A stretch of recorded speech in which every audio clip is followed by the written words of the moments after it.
Selamat sore semuanya. Perkenalkan, nama saya Teresa Cahyani Kuryajita, NIM 18030300148, kelas C reguler pagi, semester 6 jurusan Sosiologi, FISIP Undana Kupang. Baik, saya akan menjelaskan makalah saya tentang fenomena korupsi dari perspektif sosial, ekonomi, politik, dan budaya. Yang pertama, pengertian korupsi. Menurut Kamus Besar Bahasa Indonesia, korupsi secara harfiah berarti buruk, rusak, suka memakai barang atau uang yang dipercayakan padanya, dapat disogok melalui kekuasaannya untuk kepentingan pribadi. Adapun arti terminologinya, korupsi adalah penyelewengan atau penggelapan uang negara atau perusahaan untuk kepentingan pribadi atau orang lain.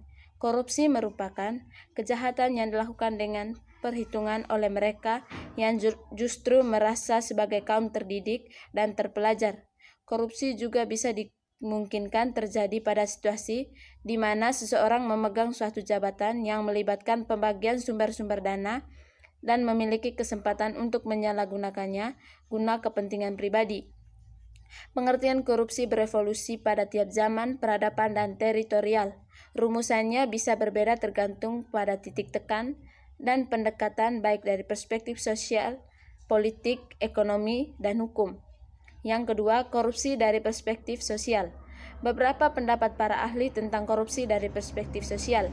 Menurut pendapat sosiolog legendaris seperti Ibn Khaldun, sebab utama korupsi adalah nafsu untuk hidup mewah dan kelompok yang memerintah. Yang kedua, Syed Hussein Alatas dan Robert C. Brooks, inti korupsi adalah penyalahgunaan kepercayaan untuk kepentingan pribadi. Rumusan korupsi yang dikemukakan Brooks adalah dengan sengaja melakukan kesalahan atau melalaikan tugas yang diketahui sebagai kewajiban, atau tanpa hak menggunakan kekuasaan dengan tujuan memperoleh keuntungan yang sedikit banyak bersifat pribadi. Nathaniel H. Leff, korupsi adalah suatu cara di luar hukum yang digunakan oleh perseorangan atau golongan-golongan untuk mempengaruhi tindakan-tindakan birokrasi. Yang ketiga, korupsi dari perspektif budaya. Dalam perspektif budaya, korupsi menjadi sesuatu yang dianggap biasa karena telah dilakukan baik secara sadar maupun tidak sadar dalam sikap hidup sehari-hari. Budaya korupsi sudah sejak zaman dahulu dilakukan. Misalnya pada zaman kerajaan, seorang raja mendapat upeti dan hadiah dari masyarakatnya. Hal ini masih kerap dilakukan oleh masyarakat terhadap pemimpinnya. Kebiasaan masyarakat memberikan uang pelikan atau tip kepada petugas untuk mendapatkan kemudahan dalam memperoleh pelayanan. Kebiasaan dari masyarakat dimulai dari nilai-nilai individu yang memandang bahwa sesuatu dari unsur budayanya. Sikap masyarakat yang berpotensi menyuburkan tindak korupsi, misalnya nilai-nilai di masyarakat kondusif untuk terjadinya korupsi. Korupsi bisa ditimbulkan oleh budaya masyarakat, misalnya masyarakat yang menghargai seseorang karena kekayaan yang dimilikinya. Sikap ini seringkali membuat masyarakat tidak kritis pada kondisi. Misalnya dari mana kekayaan itu didapatkan.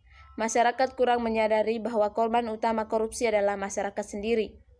Anggapan masyarakat umum terhadap peristiwa korupsi, sosok yang paling merugikan adalah negara. Padahal bila negara merugi, esensi yang paling merugi adalah masyarakat juga, karena proses anggaran pembangunan bisa berkurang sebagai akibat dari perbuatan korupsi. Masyarakat kurang menyadari bila dirinya terlibat korupsi. Setiap perbuatan korupsi pasti melibatkan anggota masyarakat. Hal ini kurang disadari oleh masyarakat, bahkan seringkali masyarakat sudah terbiasa terlibat pada kegiatan korupsi sehari-hari dengan cara-cara terbuka namun tidak disadari. Masyarakat kurang menyadari bahwa korupsi bisa dicegah dan diberantas bila masyarakat ikut aktif dalam agenda pencegahan dan pemberantasan. Yang keempat, korupsi dari perspektif ekonomi. Menurut Svensson, negara dengan tingkat korupsi yang tinggi memiliki karakteristik sebagai negara berkembang dan negara transisi, negara dengan tingkat pendapatan yang rendah, dan negara yang memiliki sistem perekonomian tertutup. Sistem perekonomian tertutup menyebabkan tingkat entry pasar yang semakin rendah sehingga kompetensi sangat sulit terjadi. Akibatnya, muncul penyuapan dan pungli untuk dapat masuk dalam sebuah pasar. Oleh karena itu, perekonomian tertutup cenderung untuk memiliki tingkat korupsi yang tinggi.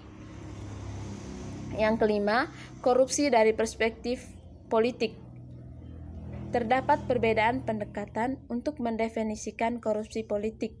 Dalam konsep klasik, istilah korupsi politik dimaknai dengan hubungan permasalahan antara sumber-sumber kekuasaan dan hak-hak moral penguasa. Lord Axton mengkaitkan masalah korupsi politik dengan penyalahgunaan sifat kekuasaan pemerintah monarki yang lazim pada saat itu. Perhatian terbesar Lord Axton yaitu pada sifat ambisi korupsi dalam kedudukan sebagai penguasa. Ia mengatakan bahwa semua kekuasaan cenderung korupsi dan kekuasaan mutlak maka korupsi absolut terjadi. Namun, perang politik terhadap kekuasaan yang dianalisis oleh Lord Axton yang dilakukan berdasarkan inspirasi dari pemikiran Machiavelli, Montesquieu, dan Rousseau menunjukkan bahwa korupsi politik ditandai dengan permasalahan moral di antara kekuasaan.